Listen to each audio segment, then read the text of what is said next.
Hello my dear lovely students, welcome back to my channel Shubham lecturer, myself Shubham Goswami. आज का ये video class 12 physics का एक बहुत ही इंपॉर्टेंट वीडियो है और जितने भी हमारे स्टूडेंट इस बार 12th में हैं और जिनको 2024 में बोर्ड एग्जाम देना है उनके लिए ये वीडियो बहुत ज्यादा स्पेशल है। देखिए, मैं आपको 12th फिजिक्स के बहुत सारे न्यूमेरिकल सॉल्व करा चुका हूं, लेकिन आज का जो न्यूमेरिकल होगा ये बहुत ज्यादा इंपॉर्टेंट होगा क्योंकि इस वीडियो में हम क्लास 12 फिजिक्स के उन न्यूमेरिकल्स को सॉल्व कराएंगे जो आपके बोर्ड एग्जाम में 3 नंबर के पूछे जाते हैं। यानी कि 3 नंबर वाले प्रश्नों को हम इस वीडियो में सॉल्व करेंगे। ठीक है, चैप्टर्स तो आपने पढ़ ही रखा है, अब आपके वो न्यूमेरिकल्स जो सबसे ज्यादा नंबर के पूछे जाते हैं या फिर हम बोले जो लघु उत्तरीय प्रश्नों में पूछे जाते हैं। ठीक है, लघु उत्तरीय प्रश्नों में जो क्वेश्चन आते हैं उनको मैं इस वीडियो में सॉल्व कराने वाला हूं। ठीक है, तो फुल कंसंट्रेशन आपका इन सारे न्यूमेरिकल्स पर होना चाहिए। कॉपी ले लीजिएगा और पेन ले लीजिएगा और बैठ जाइएगा हमारे साथ, क्योंकि हम बहुत इंपॉर्टेंट न्यूमेरिकल्स को सॉल्व करेंगे। ठीक है, सभी इंपॉर्टेंट न्यूमेरिकल जितने भी न्यूमेरिकल हैं उनको हम इस वीडियो में सॉल्व करेंगे। तो चलिए स्टार्ट करते हैं। सबसे पहला न्यूमेरिकल देखिए, ये हमारे फर्स्ट चैप्टर से है। देखिए, मैंने आपको बेसिक वाले बहुत सारे न्यूमेरिकल्स ऑलरेडी सॉल्व मैंने करवा दिए हैं। ठीक है, यानी कि कुछ ऐसे न्यूमेरिकल्स को मैंने सॉल्व कराया जो आपके बोर्ड एग्जाम के लिए इंपॉर्टेंट था। तो बहुत सारे स्टूडेंट कह रहे थे सर थोड़ा सा टफ लेकर आइए। ठीक है, तो आज हम नेक्स्ट लेवल के न्यूमेरिकल्स को सॉल्व करेंगे। सबसे पहला देखिए, एक अनंत लंबाई के एक समान आवेशित सीधे तार का रैखिक आवेश घनत्व 10 × 10⁻⁸ कूलाम प्रति मीटर है। तार से 2 सेंटीमीटर दूर उत्पन्न विद्युत क्षेत्र की तीव्रता ज्ञात कीजिए।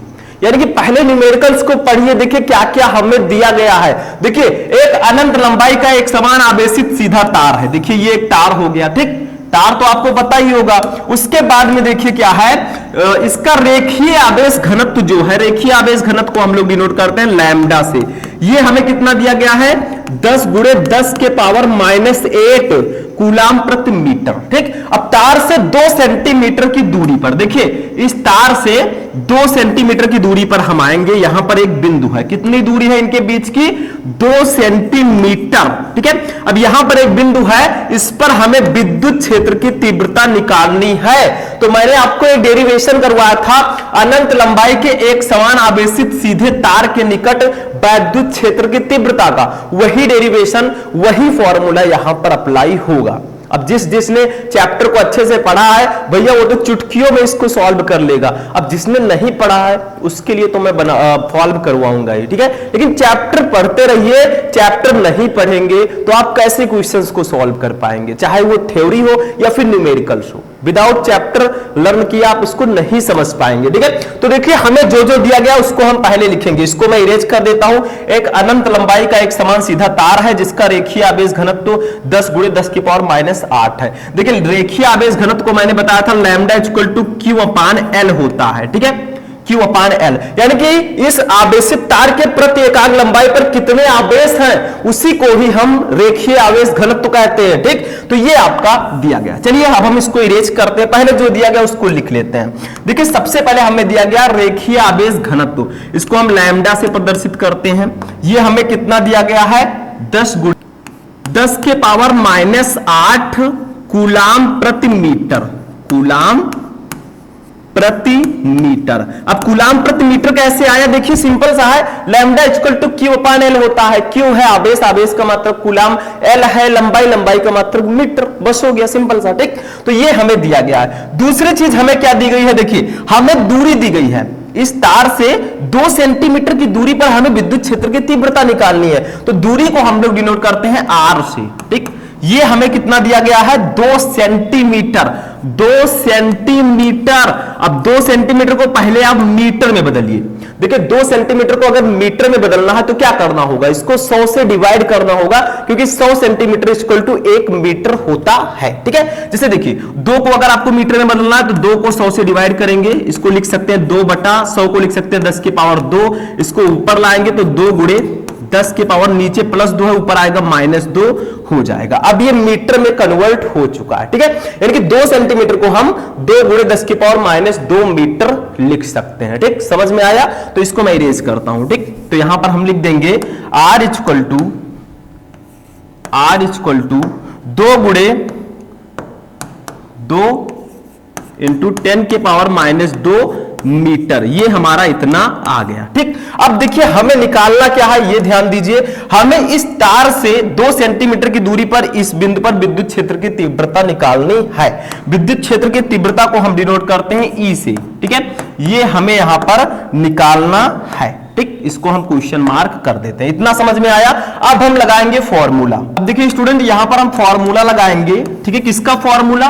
देखिए अनंत लंबाई के एक समान आवेशित सीधे तार के निकट विद्युत क्षेत्र की तीव्रता, ठीक है। ये डेरिवेशन मैं आपको ऑलरेडी करवा चुका हूं, तो आप लोग उसी का फॉर्मूला यहां पर अप्लाई करेंगे। मतलब आप लोग यहां पर लिख लीजिएगा अनंत लंबाई के एक समान आवेशित सीधे तार के निकट विद्युत क्षेत्र की तीव्रता।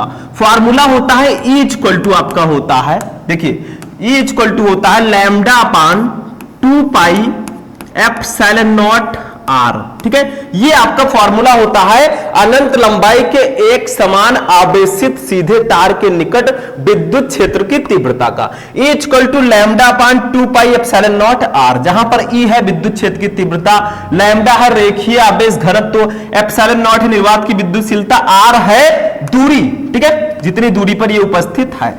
देखिए इसको हम एक प्रकार से और लिख सकते हैं, इसी फॉर्मूले को मैंने बताया था जब मैं डेरिवेशन करा था। E इक्वल टू आप लिख सकते हैं, ध्यान दीजिएगा, इसको लिख सकते हैं 1/, देखिए आप क्या कीजिए, ध्यान दीजिए, यहां पर ऊपर और नीचे 2 से गुणा कर दीजिए। यहां पर भी 2 से गुणा कर देंगे, यहां पर भी 2 से गुणा कर देंगे, मैं बता रहा हूं। तो इसको हम लोग लिख सकते हैं 1/, देखिए इस 2πε0 का गुणा होगा 2 से, तो 4πε0 हो जाएगा, ठीक है।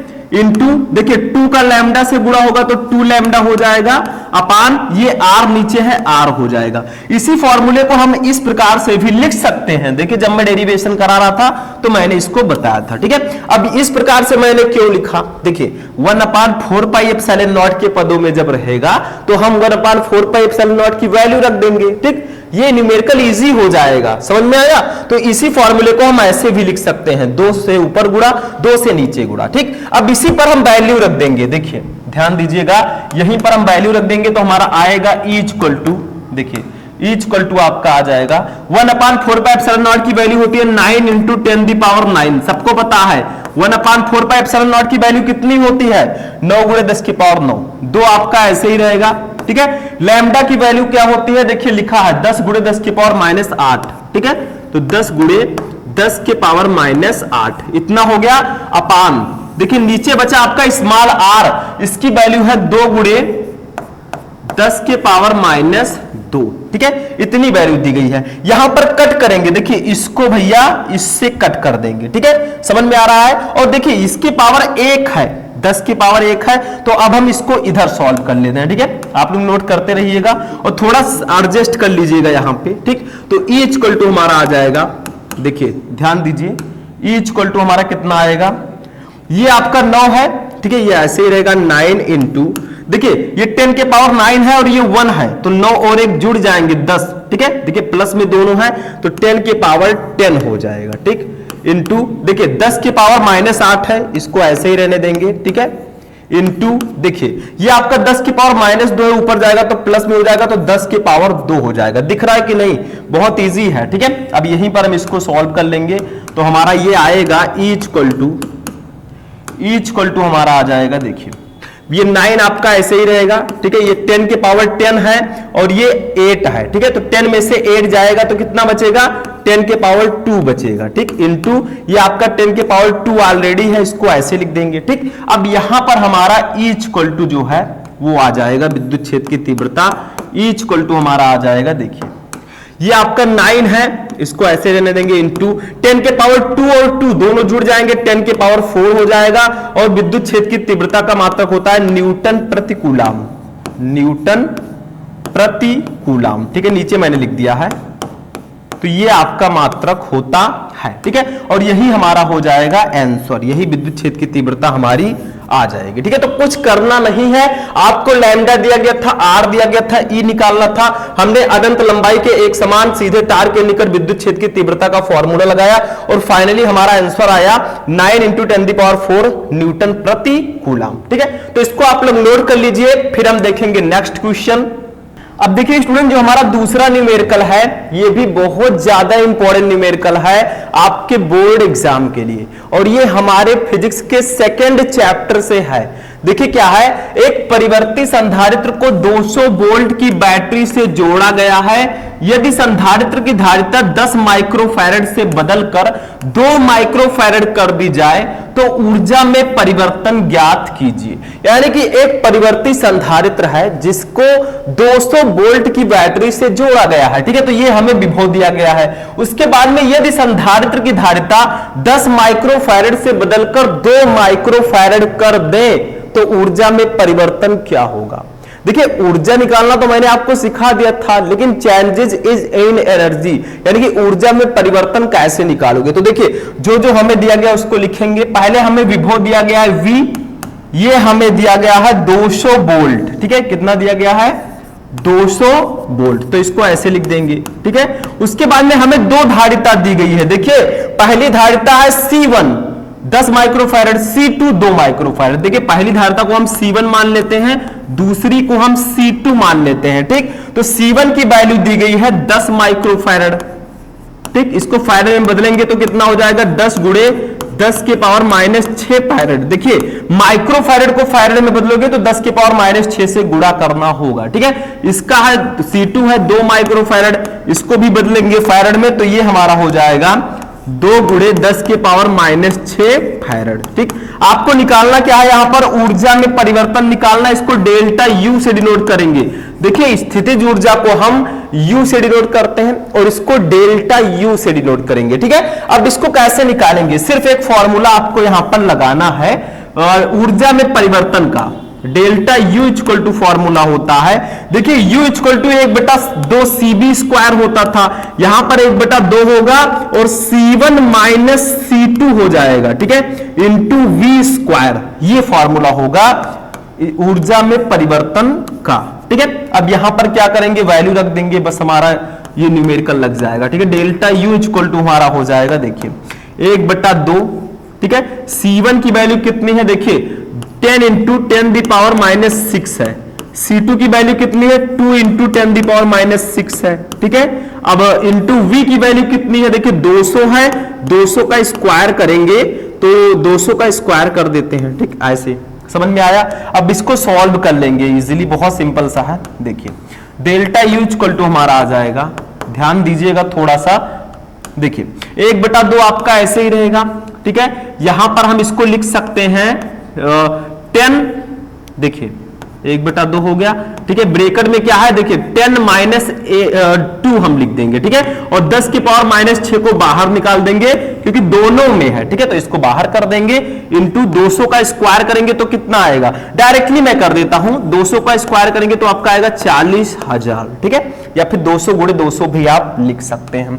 अब इसको हम देखिए यहां पर भी सॉल्व कर सकते हैं, साइड में हम सॉल्व कर लेंगे, एक स्टेप और इसका सॉल्व कर देते हैं। देखिए डेल्टा U = हमारा आ जाएगा, थोड़ा नीचे आप लोग ध्यान दीजिएगा, तो डेल्टा U = आएगा देखिए 1/2। ठीक है, इंटू 10 में से 2 जाएगा तो आपका 8 बचेगा। ठीक है, इंटू 10⁻⁻6 है, इसको ऐसे ही रहने देंगे, इंटू देखिए 40,000 को हम लिख सकते हैं 4 × 10⁴। ठीक, लिख सकते हैं बिल्कुल। ठीक, अब क्या करेंगे, इस 2 से इस 8 को कट करेंगे तो 2 4 जा 8 आ जाएगा। ठीक है, इतना समझ में आया। अब इसको हम इस साइड में सॉल्व कर लेते हैं। ठीक है, इसको मैं इरेज कर दूंगा क्योंकि ये आप लोग समझ गए हैं, इसको हम इस साइड में करेंगे, थोड़ा लॉन्ग था ये न्यूमेरिकल। ठीक है, तो हमारा आ जाएगा डेल्टा U = देखिए ध्यान दीजिएगा यहां पर। ठीक है, ये 4 है और ये 4 है, दोनों का गुणा होगा तो 4 4 जा 16 हो जाएगा। ठीक है, ये -6 है, ये 4 है, तो 6 में से 4 जाएगा तो कितना बचेगा, 2 बचेगा, -2, क्योंकि 6 बड़ा है माइनस वाला। ठीक है, तो ये हमारा हो जाएगा 16 × 10⁻⁻2। ठीक है, तो यहां पर हम लिख देंगे 16 × 10 के पावर -2।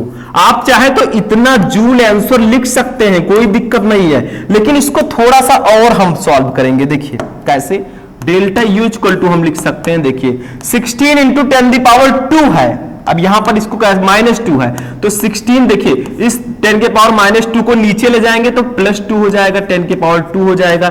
इसको लिख सकते हैं 16 अपान 10 के पावर 2 है, 10 का स्क्वायर 100, ठीक है। जब इसको डिवाइड करोगे तो कितना आएगा, डेल्टा यू इक्वल टू आपका आ जाएगा, देखिए 16 को 100 से डिवाइड करोगे तो आपका आएगा 0.16 जूल। तो आप दोनों आंसर लिख सकते हैं, चाहे आप इसको लिखिए या फिर इसको लिखिए, दोनों सेम है, ठीक है। इसको मैंने इस प्रकार से सॉल्व कर दिया। तो इसमें कुछ नहीं था, देखिए आपको विभव दिया गया था, C1 C2 दिया गया था, हमने ऊर्जा में परिवर्तन का फॉर्मूला लगाया, फाइनली ऊर्जा में जो परिवर्तन हुआ वो 0.16 जूल हुआ और यही आपका आंसर हो जाएगा। समझ में आ गया, बहुत सिंपल सा न्यूमेरिकल था, ठीक है। तो इसको आप लोग नोट कीजिए, फिर हम थर्ड न्यूमेरिकल देखेंगे जो कि बहुत इंपॉर्टेंट है। अब देखिए स्टूडेंट, हमारा जो नेक्स्ट न्यूमेरिकल है, हमारा लास्ट न्यूमेरिकल होगा और ये हमारे तीसरे चैप्टर का न्यूमेरिकल है, ठीक है। ये 3 नंबर में आपके बोर्ड एग्जाम में आता रहता है क्योंकि बहुत इंपॉर्टेंट है। देखिए क्या है, ध्यान से पढ़िएगा, सिर्फ आप लोग लाइनिंग देखकर मत समझिएगा कि भैया हार्ड है, नथिंग इज हार्ड, ठीक है, और nothing is impossible in our life, ठीक है। कुछ भी असंभव नहीं है और ना ही कुछ कठिन है। देखिए 60 ओम के बाह्य प्रतिरोध को बैटरी के टर्मिनलों से जोड़ने पर 0.3 एम्पीयर की धारा प्रवाहित होती है तथा प्रतिरोध घटाकर 30 ओम कर देने पर धारा का मान 0.5 एम्पीयर हो जाता है। तो बैटरी के विद्युत वाहक बल और आंतरिक प्रतिरोध की गणना कीजिए। मतलब आपको कहा जा रहा है कि 60 ओम के बाह्य प्रतिरोध को बैटरी के टर्मिनलों से जोड़ने पर 0.3 एम्पीयर की धारा प्रवाहित होती है, ठीक है। और प्रतिरोध को घटाकर अगर हम 30 ओम कर दें तो धारा का मान 0.5 एम्पीयर हो जाता है। तो आपको निकालना है बैटरी के विद्युत वाहक बल और आंतरिक प्रतिरोध को निकालना है। तो देखिए हमें यहां पर एक चीज ध्यान देना है, ठीक है, बहुत इंपॉर्टेंट है। देखिए यहां पर हम कुछ लिखेंगे नहीं, हमें 2 चीजें निकालना है, एक निकालना है E और दूसरा निकालना है स्मॉल r, ठीक है। ये 2 चीजें हमें निकालनी है। तो देखिए एक फार्मूला मैंने आपको बताया था, ठीक है। अगर आपका विद्युत वाहक बल E हो, आंतरिक प्रतिरोध R हो, धारा I हो, तो एक फार्मूला आपको बताया गया था। वो फार्मूला कौन सा है, देखिए मैंने बताया था I इक्वल टू होता है E upon capital R plus small r, ये फॉर्मूला होता है। इसको आप लोग ध्यान रखिएगा, बहुत इंपॉर्टेंट फॉर्मूला है, ठीक है। अब यहां से अगर हम E निकालना चाहें तो क्या लिख सकते हैं, देखिए E इक्वल टू क्या होगा, E अगर निकालेंगे तो इसका इससे गुणा हो जाएगा, ठीक है। तो ये हमारा आ जाएगा I into capital R plus small r, ठीक है। ये आपका हो जाएगा E। अब देखिए हमें E निकालना है और आंतरिक प्रतिरोध निकालना है। तो देखिए यहां पर 2 स्थिति है। प्रथम स्थिति देखिए, प्रथम स्थिति में देखिए इसको समझना होगा, न्यूमेरिकल इंपॉर्टेंट है। प्रथम स्थिति में तो देखिए पहली स्थिति क्या है, प्रथम स्थिति में जो हमारा विद्युत वाहक बल होगा वो कितना होगा, इसको ध्यान दीजिए आप लोग। देखिए पहली स्थिति है कि 60 ओम के बाह्य प्रतिरोध को बैटरी के टर्मिनलों से जोड़ने पर 0.3 एम्पीयर की धारा प्रवाहित होती है। तो देखिए यहां पर हम इस पर वैल्यू रखेंगे तो E इक्वल टू I कितना प्रवाहित हो रहा है, पहले शर्त में 0.3 एम्पीयर, ठीक है, 0.3। कैपिटल R कितना है 60 ओम, ठीक है, और प्लस स्मॉल r आपका ऐसे रहेगा। इसको मान लेंगे इक्वेशन नंबर फर्स्ट, यानी कि पहला शर्त हम ले रहे हैं। देखिए पहले दिया गया था 60 ओम के बाह्य प्रतिरोध को बैटरी के टर्मिनलों से जोड़ने पर 0.3 एम्पीयर की धारा प्रवाहित हो रही है, तो इसी पर हम इसको रखेंगे। पहली स्थिति 0.3 ओम आपका धारा है, 60 आपका प्रतिरोध है, ठीक है। दूसरी स्थिति क्या है, अब क्या किया गया, प्रतिरोध को घटा दिया गया है, ठीक है। तो लिखेंगे यहां पर द्वितीय स्थिति में या फिर दूसरी स्थिति में, दूसरी स्थिति में, ठीक है। दूसरी स्थिति में क्या किया गया, देखिए दूसरी स्थिति हमारी है E इक्वल टू, अब देखिए क्या किया गया है, यहां पर ध्यान दीजिए, तथा प्रतिरोध को घटाकर 30 ओम कर देने पर धारा का मान 0.5 एंपियर हो जाता है। अब यहां पर धारा का मान हम 0.5 एंपियर करेंगे, बाह्य प्रतिरोध 30 ओम करेंगे और आंतरिक प्रतिरोध हम ऐसे रहने देंगे। ठीक है, ये आपका हो जाएगा इक्वेशन नंबर सेकंड। इसको दूसरा इक्वेशन मान लीजिए। अब समीकरण 1 व 2 से देखिए, दोनों में आपका लेफ्ट हैंड साइड बराबर है तो राइट हैंड साइड भी बराबर होंगे, तो यहां पर हम लिखेंगे समीकरण 1 व 2 से। ठीक है, समीकरण 1 व 2 से हम क्या लिख सकते हैं, देखिए ध्यान दीजिएगा, यहां पर आप लिख सकते हैं इसको और इसको बराबर लिख सकते हैं। ठीक है, तो पहली स्थिति को हम लिखेंगे 0.3 इंटू 60 प्लस आर। ठीक है, और दूसरी क्योंकि लेफ्ट हैंड साइड बराबर है तो ये दोनों भी बराबर होंगे, तो इक्वल टू हो जाएगा 0.5 इंटू 30 प्लस आर। ठीक है, इसको अब हम सॉल्व कर लेंगे, हमारा आंतरिक प्रतिरोध आ जाएगा। ठीक है, तो इसको हम इस साइड में सॉल्व करेंगे। अब देखिए इसको हम सॉल्व कर लेते हैं, तो देखिए कैसे सॉल्व करोगे, इसका इससे गुणा करेंगे, इसका इससे करेंगे, तो 0.3 का 60 से गुणा होगा तो देखिए 6 × 18। ठीक है, ये आपका आ जाएगा 18। ठीक, और प्लस 0.3 का r से गुणा होगा तो 0.3 r हो जाएगा। ठीक है, इक्वल टू आपका होगा, देखिए 0.5 का 30 से गुणा होगा तो ये आपका हो जाएगा 15 करके आप लोग देख सकते हैं, प्लस 0.5 का r से गुणा होगा तो 0.5 r ये हो जाएगा। ठीक, अब देखिए इसी को सॉल्व कर लेंगे हम लोग, इसको मैं इधर ले आता हूं, या फिर एक काम कीजिए, इस 18 को ऐसे ही रहने दीजिए 18, ये 15 हम इधर ले आएंगे तो 18 माइनस 15 हो जाएगा, इक्वल टू आपका कितना होगा, देखिए ये 0.5 r है, इसको ऐसे रहने देंगे माइनस, देखिए ये 0.3 प्लस में इधर आएगा माइनस में होगा तो 0.3 r हो जाएगा। ठीक है, अब इसी को हम सॉल्व कर लेंगे, देखिए 18 में से 15 जाएगा तो आपका 3 बचेगा। ठीक है, इक्वल टू 0.5 r में से 0.3 r जाएगा तो 0.2 r बचेगा। इसको हम लिख सकते हैं 0.2 r इक्वल टू लिख सकते हैं 3। ठीक है, कितना लिख सकते हैं 3, तो यहां से r इक्वल टू कितना आएगा, r इक्वल टू आएगा 3/0.2। इसको गुणा कीजिए, देखिए हम क्या करेंगे, ऊपर गुणा 10 से कर देंगे, नीचे भी 10 से गुणा कर देंगे, तो ये हमारा आएगा 30/0.2 का 10 से गुणा होगा 2 होगा, इसको कट करेंगे 15 आ जाएगा। ठीक है, तो हमारा आंतरिक प्रतिरोध जो आया वो आ गया 15 ओम। ठीक है, 15 ओम, ये हमारा आंतरिक प्रतिरोध आ गया। ठीक है, अब हमें यहां से क्या करना है, विद्युत वाहक बल निकाल लेना है। आंतरिक प्रतिरोध तो हमारा आ गया, आंतरिक प्रतिरोध ज्ञात कीजिए। विद्युत वाहक बल कैसे निकालोगे, देखिए इस स्मॉल r का जो वैल्यू आया है वो दोनों समीकरण में से किसी एक पर रख दीजिए, चाहे जिस पर रखेंगे आपका जो विद्युत वाहक बल होगा वो बराबर ही आएगा, चाहे इस पर रखिए चाहे इस पर रखिए। ठीक है, तो चलिए देखते हैं। अब देखिए यहां से हम विद्युत वाहक बल निकाल लेते हैं इस साइड में। ठीक है, इसको मैं इरेज कर देता हूं, और यहां पर इस स्मॉल r की वैल्यू हम इसमें से किसी भी समीकरण में रखेंगे तो हमारा विद्युत वाहक बल आ जाएगा। ठीक है, तो E इक्वल टू हमारा फर्स्ट समीकरण को हम ले लेते हैं। देखिए फर्स्ट हमारा है 0.5 इंटू 30 प्लस r है। ठीक है, इसी पर रख देंगे तो देखिए हमारा कितना आएगा, E इक्वल टू आ जाएगा 0.5, आपका 0.5 ही रहेगा। ठीक है, 30 और प्लस स्मॉल r की वैल्यू आई है 15। ठीक, दोनों को ऐड कर देंगे तो E इक्वल टू हमारा आएगा, E इक्वल टू 0.5, 30 एंड 15 को जोड़ेंगे तो 45 आएगा, और 45 का इससे हम मल्टीप्लाई करेंगे 0.5 से तो हमारा आ जाएगा 22.5। ठीक है, दोनों को मल्टीप्लाई करके आप देख लीजिएगा 22.5, और ये वोल्ट होगा क्योंकि ये आपका विद्युत वाहक बल है, इलेक्ट्रोमोटिव फोर्स। ठीक है, तो यही आपका आंसर आ जाएगा। अगर आप इसको एक क्वेश्चन नंबर सेकंड में रखते हैं, ठीक है, तो भी आपका 22.5 आंसर आएगा। ठीक है, यहां पर भी आप रखकर देख सकते हैं। ठीक है, तो ये आप लोग नोट कर लीजिएगा, बहुत इंपॉर्टेंट है। तो आज का जो हमारा सेशन है वो यहीं पर फिनिश होगा। हम मिलेंगे नेक्स्ट वीडियो में नेक्स्ट टॉपिक के साथ, तब तक के लिए जय हिंद।